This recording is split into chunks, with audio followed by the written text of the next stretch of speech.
Hey y'all, welcome back to Homestead in the City. I'm Zach, and today we're going on a tour of my garden and gonna see stuff like this elderflower. So I'm gonna start first by the patio where we have our fire pit and conversation area and our patio pond that, of course, our dog Percy helped us dig out. The patio pond, which I just put some goldfish in yesterday. I don't even know if you can really see them well, they're tiny. That adds not only some ambiance, might help keep it a little bit cool here in the summer, but also a good habitat for the frogs and everything, so that they can add to the whole orchard. What you doing out? So this is Patricia, she's one of our chickens, and this is the chicken run back here. And let's see, it looks like we've already got one egg today. Oh, Percy, did you make sure she was back in here? Thank you. Percy is very zealous about that job.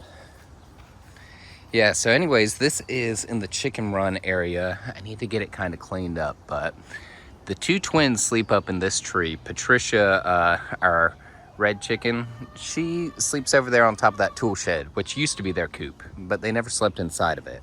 But the two barred twins sleep up in this tree. And then they poop down here, and I just decided to make my compost pile down here. And so I can just take that rake and rake it up into a pile, and then they will tear it down. Oh, hey, Pluto. We just got all the animals around here.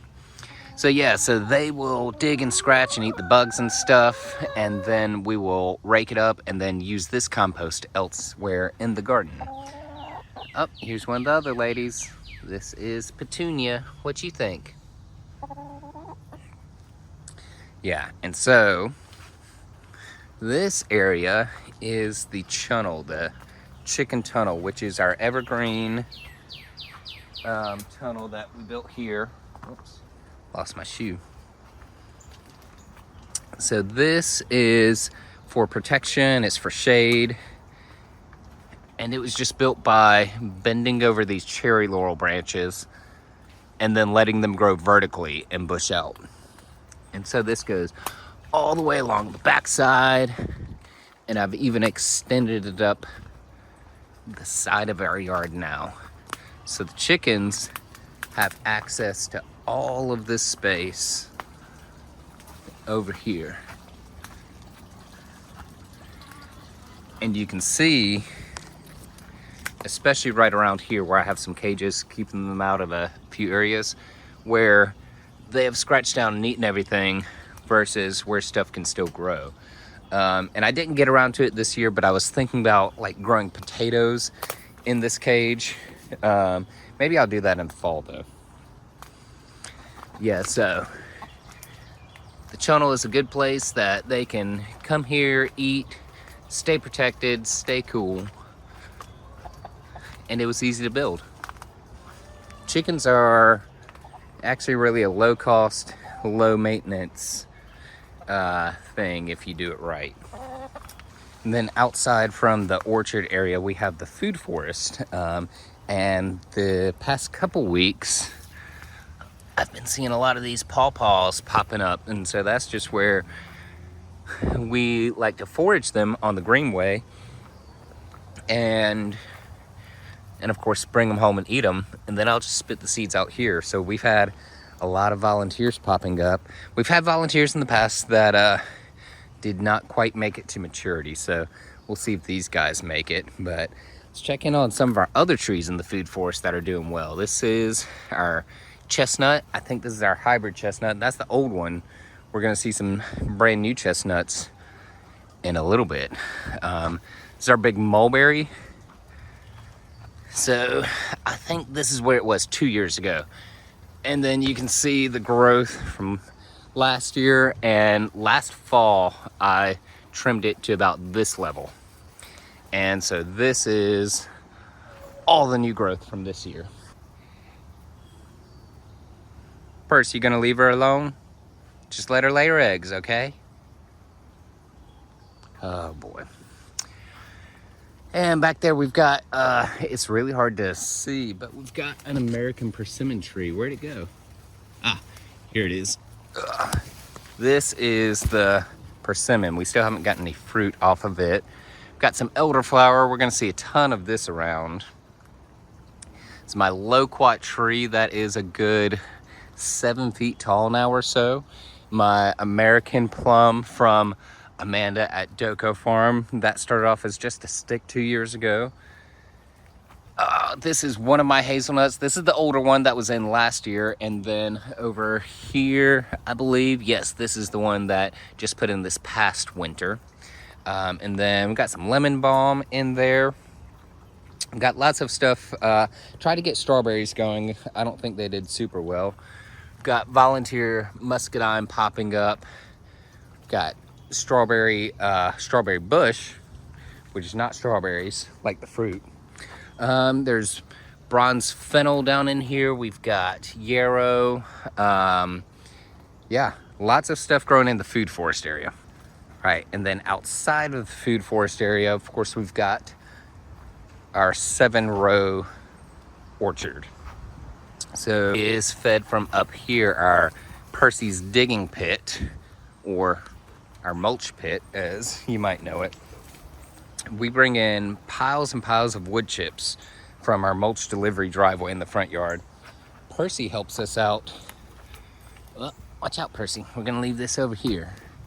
Percy helps us out by digging and mixing it up with the naturally sandy soil that we have. It's getting harder to get to the point now to even show y'all where that original sandy soil was, because as he mixes in fresher wood chips like this with more of the sandy stuff like this, it just mixes together and turns into this great soil. And then that is what all of this orchard is planted in, pretty much, because ground level is built up from all these wood chips, and then everything is planted in that. So I'll just go through row by row. In our first row, we didn't have as much this year. Got my banana tree. The blueberries that were there did not make it, but we use things like sunflowers and peas and beans to help build soil. We'll just throw out the seeds, and then they will grow, make a ground cover like this Virginia creeper too. And then these are not necessarily being grown for harvest, but then at the end of its life cycle, it can just be taken down and mulched to keep building the soil in that row. And so coming into row 2 here, we've got an apple tree that I unsuccessfully tried to graft onto this year.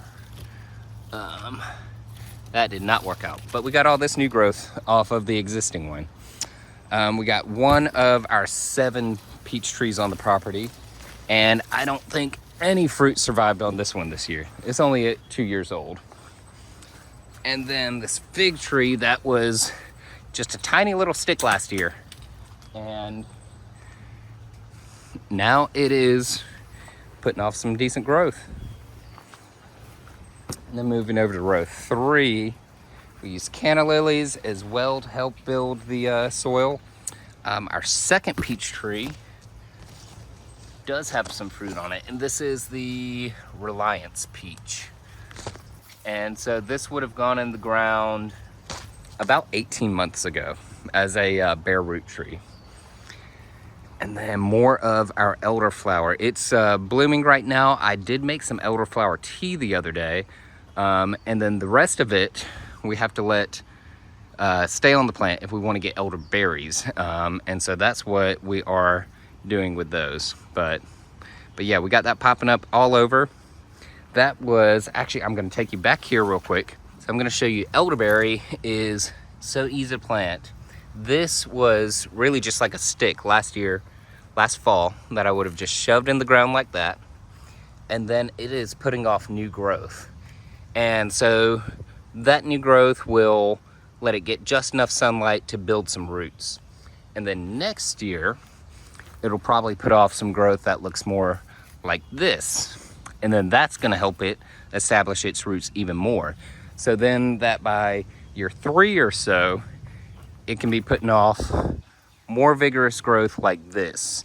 And then so it can take a couple years for that elderberry to get established, but once it does, you see big plants like this, and an even bigger one we're gonna see in a second.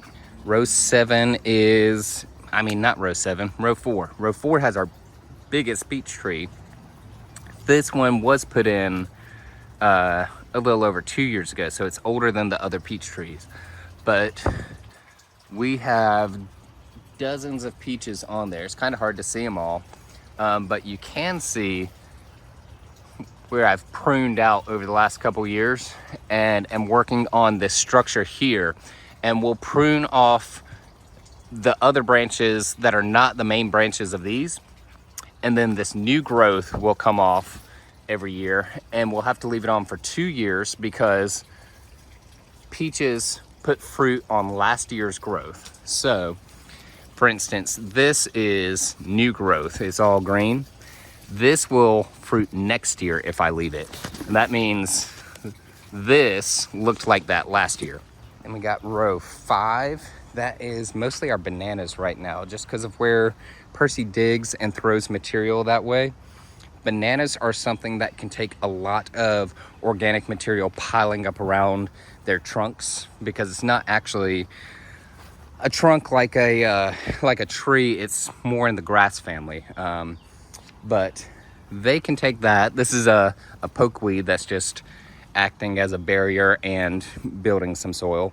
And so we'll have bananas in here now. I don't know if we'll add other stuff into this row, but it's kind of acting as a barrier that protects the rest of the orchard from Percy as he digs and throws that dirt this way.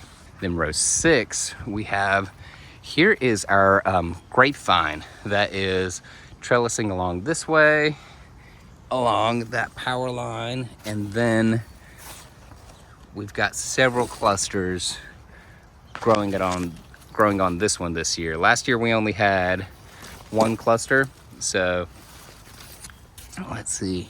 Yeah, we'll see how all of these do. And I have them kind of growing up this other red mulberry, and then across to this methley plum, which we've been getting some ripe plums. That one fell right off. And look at the color on that guy. Oh, beautiful. And tastes good too. And then in row 7, I've got my pear tree, which is one of the 2 trees that I'm pruning in that like 2D espalier method, and to try to keep it really thin. And then so kind of like those peach trees, we'll have those main branches that go off sideways, and then the new growth that comes up is where we'll get the fruit, and then we'll just trim that off, and those side branches will become like main branches. And then also up here we'll probably do like a second tier, so it'll be kind of like a candelabra type thing. Then over here's our apple tree. Gonna do the same thing. You can already see where we're training them down, and then where it's gone horizontal, new growth is coming up vertical. The fountain pond is going well. I think I need to put a new pump in it. It is starting to struggle, but we've got plenty of elderberry growing in it. Virginia creeper around the edge. Of course, we've got the fish in there, and so we can put stuff like this strawberry up top to try to grow aquaponically. This is where we'll put different cuttings and stuff in the summer a lot of times. I'll put plants at the base here if I need them to get watered. It's been raining the last day or so, but if it's not raining, this area still stays kind of wet, just where the fountain kind of splatters around. And then what we'll do is just take the hose that comes from our well pump up there. We will fill the fountain with well water, and then that gets circulated around with that decaying plant matter and the fish. and then I'll take that water and I'll put it in my compost tea barrel here in my greenhouse. And so that is some really good water that I can come and then just use it to water my plants. Like this pepper here. And so this pepper, I've been growing in the greenhouse since last fall. I got it at a plant swap. It was, a little start about that big. And so I've just had it in this fabric grow bag. And then some of my other ones I overwintered in my green stalk. And I've been planning on moving them out to my raised beds in the front, but been procrastinating. Now they're kind of big. Like this is one pepper plant. So, yeah. Oh, I've also got, my lemon. Oh, here's my strawberry that I'm working to propagate out to another pot, which April and I made a video about how we do strawberries differently. You can check out more about that in that video. And kind of moving along the back for kind of a space reference, our greenhouse is down here at the bottom of the hill from the orchard area. And then this is that end of the chicken run along the side where we were a few minutes ago.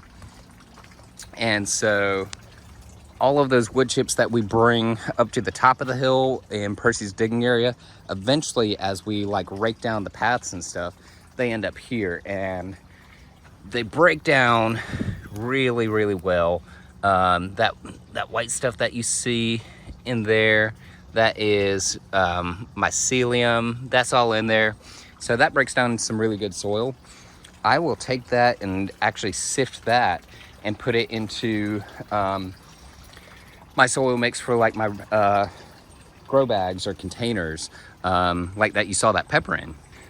All right, and now at the bottom of the hill, we've got one of our other ponds. This is actually the first pond that we made. Percy was digging a hole there, and so we just encouraged him and then ended up lining it and filling it with water. One of the newest additions is where we had some drainage issues here. I went ahead and cut a bit more of a channel and put this drainage pipe that can go straight into the pond. And then it's still engineered so that the overflow water comes out here and waters our pawpaw tree and our banana tree. And so that is what ends up being the entrance to the garden as you come from the side yard. And so this we have been working on. It's finally starting to look a lot better. We've got our Meyer lemon over here. We've got a couple of these arborvitaes here. They're gonna help with privacy. And we've got muscadine here, and we're getting a little bit of fruit on it. And I've just got some potted things here to make this little bump out. But the idea is kind of inspired by a Charleston side path, is for it to kind of weave a little bit, and for these plants that are coming in from either side to eventually kind of overlap each other so that they're more of a privacy barrier.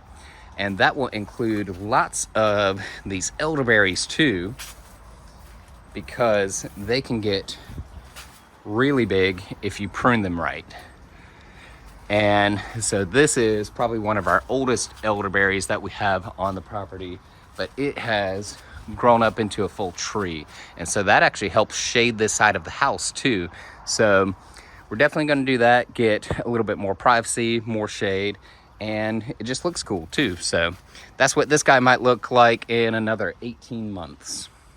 Oh, almost forgot one of my avocados. I think it might need some nutrients. This leaf color doesn't look right. Hey, Pluto. All right, and then moving out to the front yard, this elderberry, it was really tall up by the house. The winds have kind of knocked it down.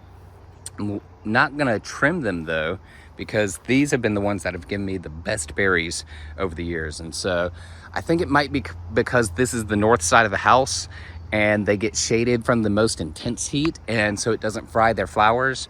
I think it might also help. There might be two different genetic varieties right here side by side, but I'm not exactly sure what accounts for all the difference.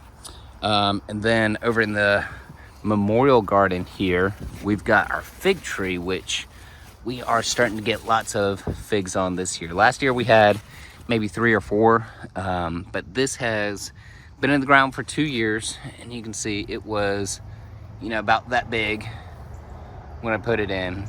And so we're pruning it. It will be a tree, maybe not quite as tall as that elderberry, but more of a tree nevertheless. And then over here, we've got our raised beds. This is the first season actually that I've really tried to grow a crop in them. So I haven't stressed out too much about it. A lot of it that I put in was just these sunflowers. As you can see, this one is trapping a lot of the bugs.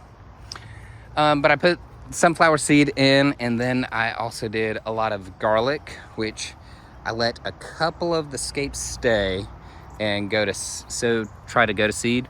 And then the rest I left in there. Well, some I already harvested and is drying. The rest I left for a little bit longer to see if it would grow bigger, but I think this bed actually just didn't do as well maybe as this bed. This is where I already harvested some of the garlic, but in maybe not this one. Either way, we have had some tomatoes that are doing very well.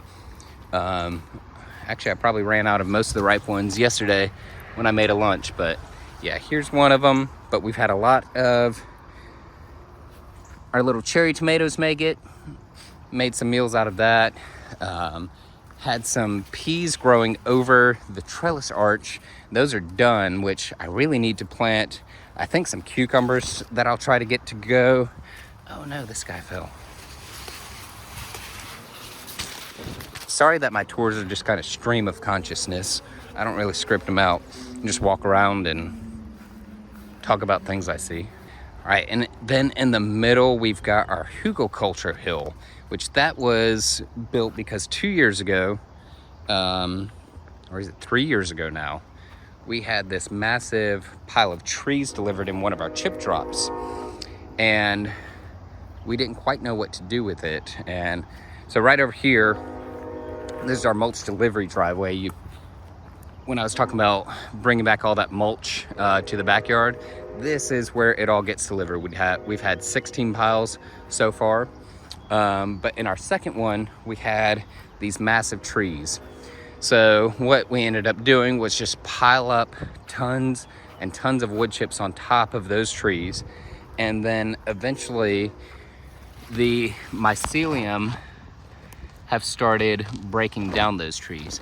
You can even see over here, this guy, the middle completely has rotted out. And I mean, that's what, it just falls apart. So the wood is breaking down into soil. Then on top of that, we are planting lots of different things. We've got peas, we've got sedge grass, we've got different flowers. And so over time, those will take over and turn this from a pile of wood chips into just like a hill of flowers. And so that will be, oh, and of course this pear tree. So this will be more of a natural, like hill type area with flowers. We think we're gonna add a water feature here probably, and that will help attract pollinators and whatnot here. I might even try a beehive around there, but that will help attract pollinators and also trap pests, because like over here you can see there is a ladybug chowing down on these aphids that are chowing down on the Jerusalem artichoke that is over here, and nothing, well, except for those big guys on the sunflowers, but it's cutting down on the pests that go into my raised beds if I have more trap plants on the edges and kind of in the middle here. So that's the idea there. And might as well look over here while we're at it. I did have a bed right here on the edge this year. I've got some tomatoes coming in there, little trellis there, some basil, I think some peppers. I'm gonna take this bed out once I harvest all these tomatoes, This area will just turn into the hedge. I do have a chestnut tree here that I just planted in. But yeah, that will just get taken over more. That was a temporary bed. And then these right here along the edge is where I'm putting in the more permanent beds for like garlic and potatoes and stuff. Things that will take up a good bit of room, but not a lot of maintenance. You kind of just put them in there and leave them until harvest. And so this was where we had a few bushes and stuff along the edge of our property. And so I just took wood chips and put them over here. And so they are settling down right here now.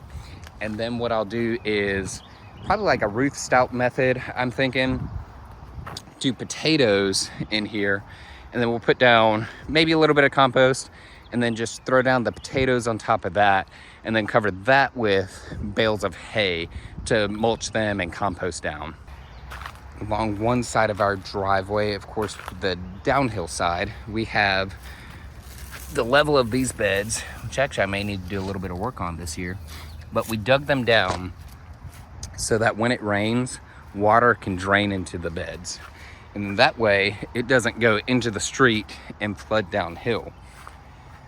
And this season, I've got a ton of sunflowers planted in each of the beds. And where we dug the beds down, we just flipped the dirt over this way and made these berms.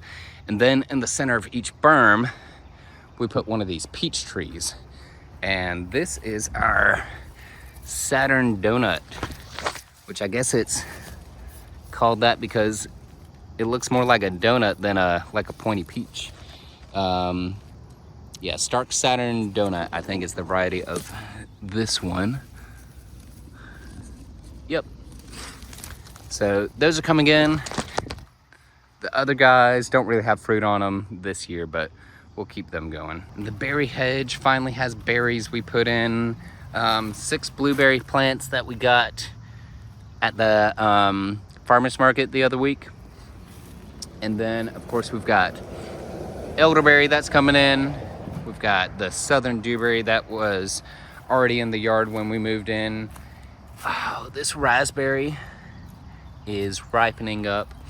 Finally taking hold here. Oh, it looks like this blueberry is good and ripe.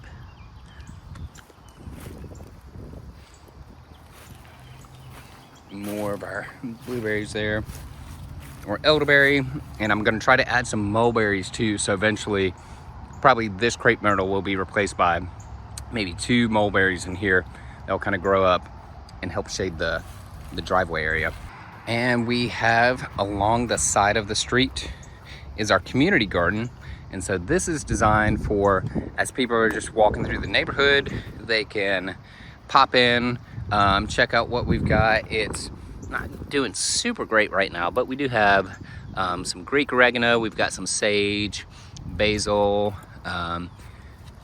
We have a pepper for someone who wants one coming through. Got pineapple sage. Got some tomato plants that was trying to do kind of a Florida weave method. We do have a tomato that's hanging on at least, but this we just put in. It's like I said, the community garden. It was actually sourced from community materials. These bricks, the pavers, were from a neighbor who was redoing their patio and got rid of them. The beds themselves were from our neighbor Mitch, who he moved a couple blocks away in our neighborhood and was getting rid of these beds. So then of course the elderberry and the canna lilies that we have growing up behind them kind of frame it well. That's all for today's tour. See you in the next video.